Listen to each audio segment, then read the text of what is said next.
प्रोलिगल minds द्वारा प्रस्तुत इस व्याख्यान में आपका स्वागत है।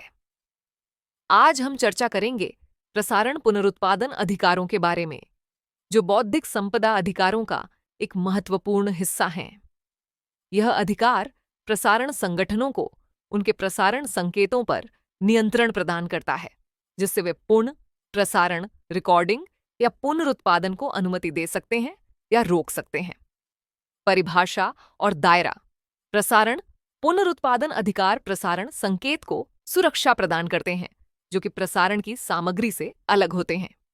यह अधिकार प्रसारण संगठनों को उनके संकेतों के उपयोग को नियंत्रित करने की शक्ति देता है, जिससे वे अनधिकृत उपयोग को रोक सकते हैं। उदाहरण के लिए, यदि किसी टेलीविजन नेटवर्क के प्रसारण संकेत को कोई केबल ऑपरेटर अनधिकृत रूप से पुनः प्रसारित करता है, तो उस नेटवर्क को कानूनी कार्रवाई करने का अधिकार होता है। इसी प्रकार, यदि किसी रेडियो स्टेशन के प्रसारण को रिकॉर्ड करके बिना अनुमति के बेचा जाता है, तो स्टेशन अपने अधिकारों को लागू कर सकता है। कानूनी ढांचा। भारत में प्रसारण पुनरुत्पादन अधिकार 1957 के कॉपीराइट अधिनियम के तहत स्थापित किए गए हैं, विशेष रूप से धारा 47 में। यह धारा प्रसारण संगठनों को कई विशेषाधिकार प्रदान करती है, जैसे कि प्रसारण संकेत का पुनः प्रसारण करना, जनता को उनके प्रसारणों तक पहुंच प्रदान करना, ध्वनि या दृश्य रिकॉर्डिंग बनाना और उन रिकॉर्डिंग्स का पुनरुत्पादन नियंत्रित करना। इन अधिकारों का उल्लंघन करने पर कानूनी परिणाम हो सकते हैं।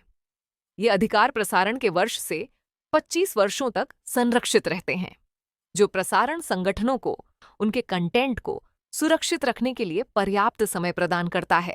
व्यावहारिक अनुप्रयोग। ये अधिकार टेलीविजन नेटवर्क और रेडियो स्टेशनों के लिए अत्यंत महत्वपूर्ण है, क्योंकि ये उन्हें अपने निवेश की रक्षा करने और उनके प्रसारण के उपयोग को नियंत्रित करने में सहायता करते हैं।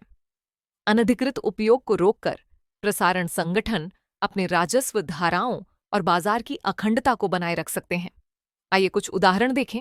अनधिकृत केबल पुनः प्रसारण।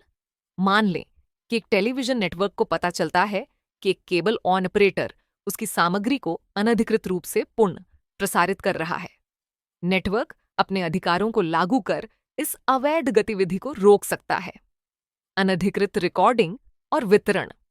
कल्पना करें कि एक रेडियो स्टेशन का प्रसारण रिकॉर्ड किया गया और उसकी अनुमति के बिना बेचा जा रहा है। स्टेशन कानूनी कार्रवाई कर अपने अधिकारों की रक्षा कर सकता है और आगे के अनधिकृत वितरण को रोक सकता है। मामले और अंतर्राष्ट्रीय दृष्टिकोण। भारत में प्रसारण पुनरुत्पादन अधिकारों को समझने और लागू करने में कई महत्वपूर्ण मामले सामने आए हैं। उदाहरण के लिए, gramophone company of India limited बनाम मार्स रिकॉर्डिंग प्राइवेट लिमिटेड 2000 मामले में अदालत ने यह निर्णय दिया कि प्रसारण की अनधिकृत रिकॉर्डिंग प्रसारणकर्ता के पुनरुत्पादन अधिकारों का उल्लंघन करती है। इसी प्रकार, दूरदर्शन बनाम R.Ticke प्रोडक्शंस 1996 मामले में अदालत ने दूरदर्शन के अनधिकृत पुनरुत्पादन और वितरण के खिलाफ उसके अधिकारों की पुष्टि की।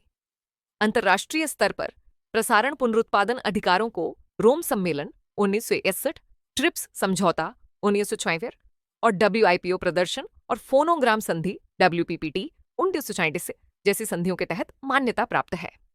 ये संधियां यह सुनिश्चित करती हैं कि प्रसारण पुनरुत्पादन अधिकारों का अंतर्राष्ट्रीय स्तर पर संरक्षण हो, जो उनकी वैश्विक महत्ता को दर्शाता है। निष्कर्ष अंत में, प्रसारण पुनरुत्पादन अधिकार प्रसारण संगठनों के हितों की रक्षा के लिए महत्वपूर्ण है। इन अधिकारों की सुरक्षा के माध्यम से कानून प्रसारणकर्ताओं को उनके संकेतों के उपयोग पर नियंत्रण प्रदान करता है, जिससे वे अपने निवेश की रक्षा कर सकते हैं। इन अधिकारों को समझना और लागू करना प्रसारण उद्योग की निरंतर वृद्धि और अखंडता के लिए अत्यंत आवश्यक है।